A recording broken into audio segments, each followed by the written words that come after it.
Hi and welcome back to my film and TV channel. You're all staying safe and well. We're going over to Peter Pan's Neverland Nightmare today. Yes, 89 minutes of interesting entertainment. 18 certificate, so plenty of blood and gore in this one. It's no fun Tinkerbell in this one. She's fun, but well, she's quite scary. But there you go. A British horror thriller film written and directed by Scott Chambers, and it's the third instalment actually in the Twisted Childhood universe. I think that's a great idea. Perhaps done by some other company might have been better with a bit more money, perhaps. The TCU they call it, and serves as a horror retelling, of course, of J.M. Barrie's Peter Pan. This film stars Martin Portlock, Megan Placido, Kit Green, Peter D'Souza Fihoni, Charity Case, I'm not having that one, Teresa Barham, Nicholas Woodson, Kirsten Waring and Olamide Olorenfemi. Star in this one, and it follows Wendy. Yes, Wendy's in trouble. She embarks on a quest to find her younger brother Michael, who has been abducted by Peter Pan and taken to Neverland. Totally lost.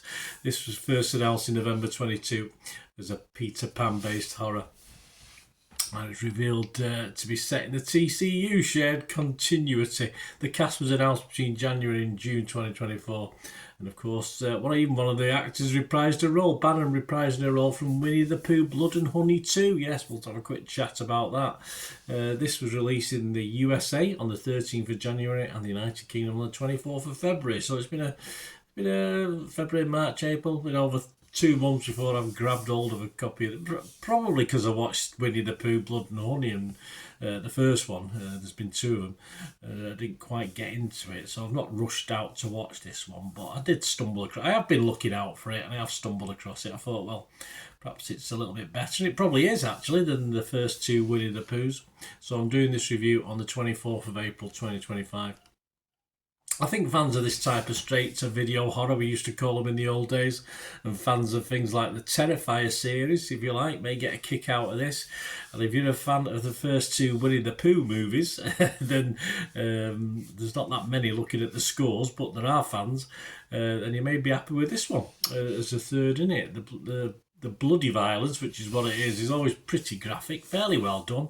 And to be fair, I thought the acting talent was good as well, actually better than the Winnie the Pooh films from the bits I saw of those. As I said, I didn't really watch too much of them. I got a bit bored and just left them. I think this story really does have perhaps more than Winnie the Pooh. I think this story itself's got legs, but this feature, of course, due to its budgetary constraints, doesn't quite fulfil the potential as well as it could be fulfilled. Of course, as I say, this is part of that universe I've mentioned, the Twisted Childhood universe.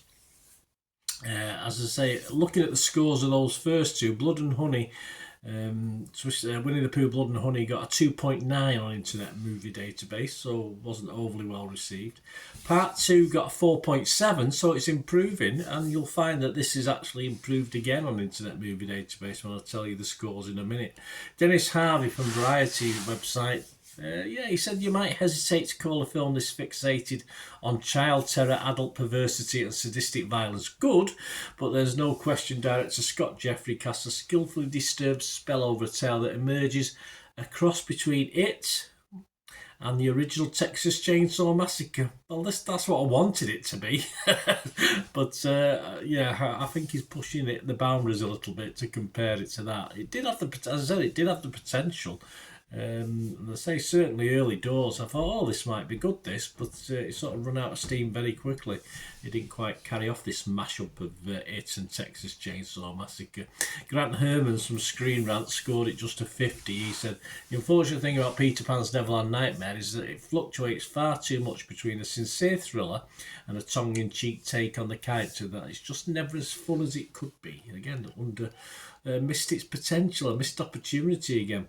Aidan Kelly from Collider, only give it 30. He was a bit more harsh on his critique. He said, instead of exploring a twisted version of a magical realm, which is what I was hoping for myself, this pseudo trip to Neverland keeps stuck in the real world that the kids of these stories are usually trying to escape. Yeah, for me, I think Aidan's spot on with this analogy, because it just needed more fantasy. I thought we were going to go off to another different world, but we just stayed where we were in the horrible normal world. And I say, just another, it just overall, just so much you could have probably done with this. Let's face it, the budget of this I think was about $250,000. So we have to rein in expectations. But if I watch a film, I don't particularly look at the budget of it. I just see if I like it or not.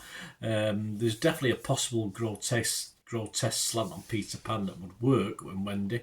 We've proven, I think, potential there, but this was never going to deliver on that sort of money spent. It was never going to be up there, which is a real shame. But as a simple low-budget slasher, it has its, well, horrible, in a good way, moments.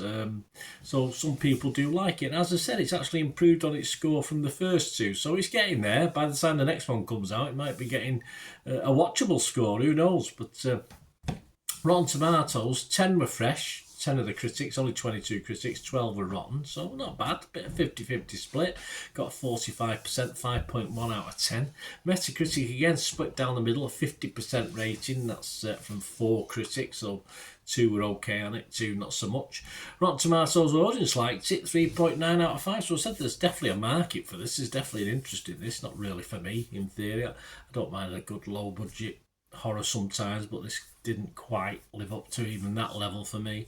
But it got 3.9 out of 5 on Rotten Tomatoes audience. But there is an upward curve, let's tell you about that, on the Internet Movie Database. So, yeah, as I said, the other two were well below. But we're getting a 5.1 on this one. So it's gone up a little bit. Over 2,000 scores and reviews. So Internet Movie Database scored this 5.1 out of 10. So, yeah, by episodes 4 and 5, we'll be up to the 7 out of 10s, won't we? Probably not, anyway, but we'll see. Personally, as I said, I'll give it a little bit of rope. I'll give it a little bit of leeway because of the budget, of course. And there were little bits of it I quite enjoyed. I quite like feet being cut off and plenty of blood and gore at times. So on Rotten Tomatoes, I was just in the fresh camp. I was 51-49 fresh. I was mixed on Metacritic, and I'm going to give this my minimum score. If I get any less than this, I don't bother scoring it, but I will give it a 5 out of 10, just for stupidness, but and the fact that it is an independent, low-budget movie, which is okay, has its moments, but I can't heartily recommend it.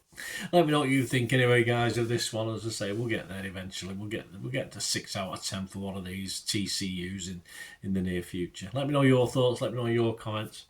And if you like what I try and do on the channel, guys, as I said, it's not all about my opinion. I try and give other people's and then agree or disagree with that as well. So I hope you like the format I use. If you want to help support me going forward, there's certain ways of doing that. And please, if you can, just stay watching and listening. Please to help me out, guys. If you watch the ads, if the ads on this YouTube ads, that helps in a very little way, but it all helps. Watch the pennies and pounds look after themselves, they say, don't they? Or the pennies or the 10p's look after themselves. But if you watch the ads or follow the links on the ads as well, that's always a nice way to support the channel. If you sort of hang on for it, I've done that. I watched other people's and followed the ads, just something I fancied, which does happen from time to time.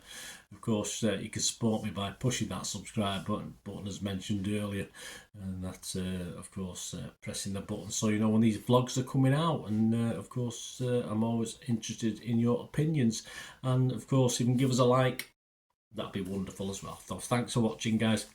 Hopefully I'll join you very, very soon with something else. Until we meet again, I'll never ask one thing, don't I? Please stay safe, everyone. Bye for now.